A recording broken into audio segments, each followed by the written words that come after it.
Israel ABANIKANDA, number 2 for Pittsburgh, 5'11", 216. Let's go through his stats real quick.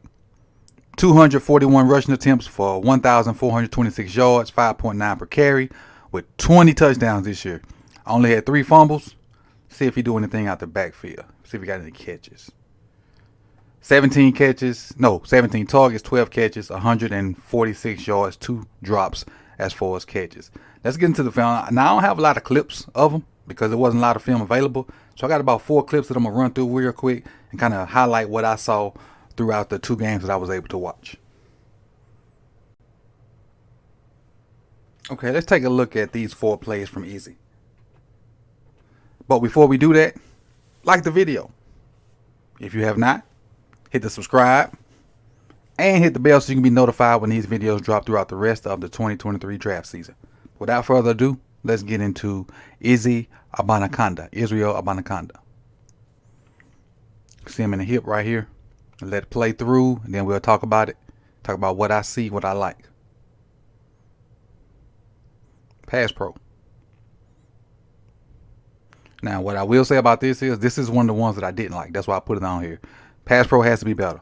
And we know, all of us are football fans and been watching football for a while. If you have, you know that pass pro like this, you'll never see the field.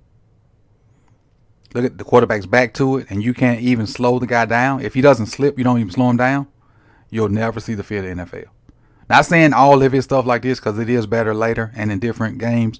But just this clip right here just lets me know, just lets anybody know. If pass pro is like this on the regular, you'll never see the field.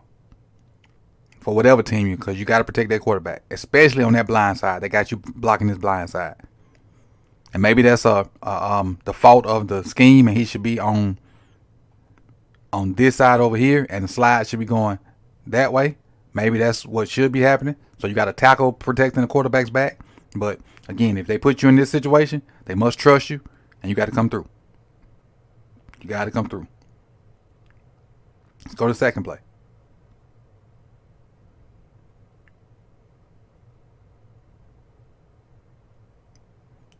Run this split zone. Great job of seeing the cutback. Great job of seeing the cutback. So you really got to read a lot of this stuff before it happens.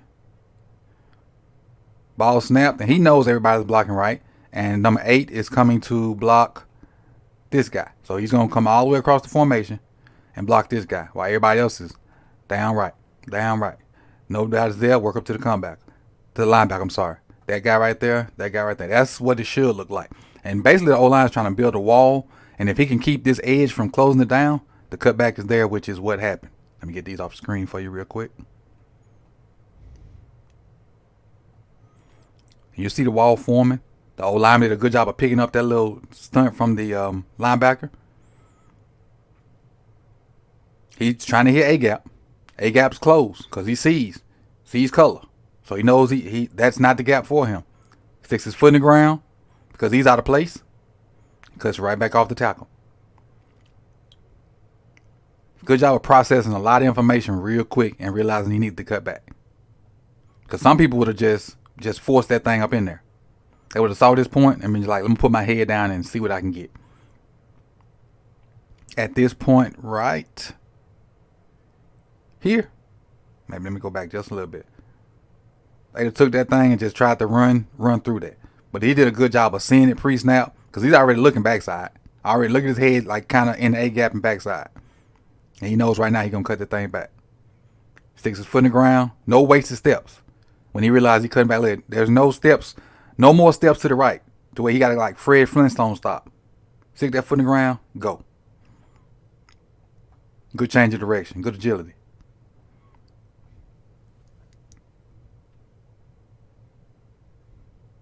See what we got on the third play. We even threw that outside zone. I think that's outside zone. Maybe inside. Let's see. I think I put the backside view on this one. Yeah. I think this is inside zone, but it could be outside. We'll see.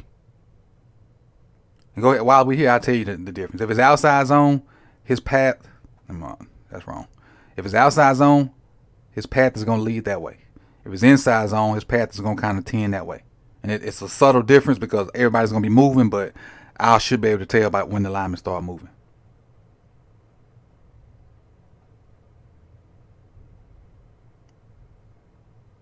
If he goes more downhill, it's inside zone. If he tries to stretch it out, it's outside. And either one could hit in the same spot, though. It just depends on how it's blocked. This is the outside zone. Look at the steps of the lineman.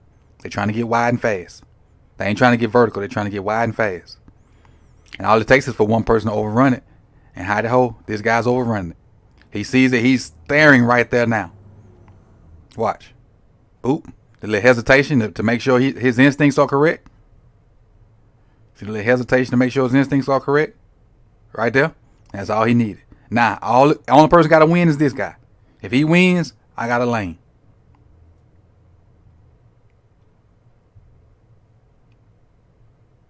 Look at that. And he does.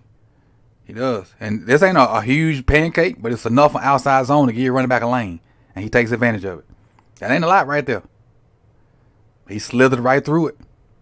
A little hezzy is what he needed. That hesitation gave him the green light to hit it right down the middle. And the last play we got for him. And I hated that we had Western Michigan. I wish I could have had one versus better competition, but I got to get, take what I can get.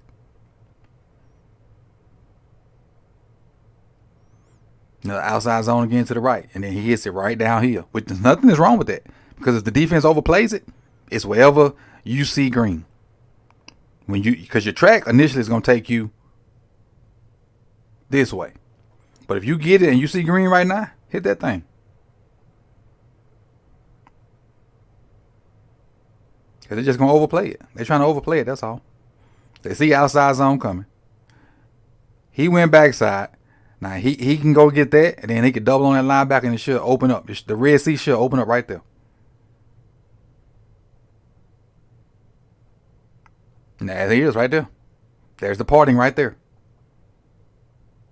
And he did a good job of letting 55 handle his business. Because he could have hit that right there. And the momentum from the defensive guy probably would have led him into a tackle. But he let 55 work, and then he cut off of it. He let 55 handle his business. Then he cut off of it. See? Because 55 pushed him right where he initially would have went. He cut off of it and gets another 5, maybe 8 yards.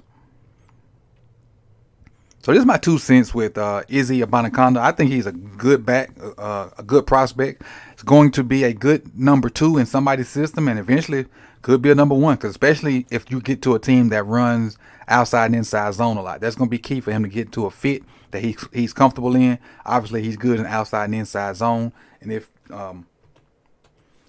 you like the video, please like the video, subscribe. And again, hit that bell so you can be notified when these random videos drop throughout the rest of the draft season. I appreciate the support. Appreciate everybody for coming to More Sip the Tally to check this out. And I don't even know if I said More Sip the Tally at the beginning of the video, but this is More Sip the Tally. Well, we for the streets. For the streets over here. And if you'd like to support the movement, the Sip the Tally movement, there's 3 ways to do so.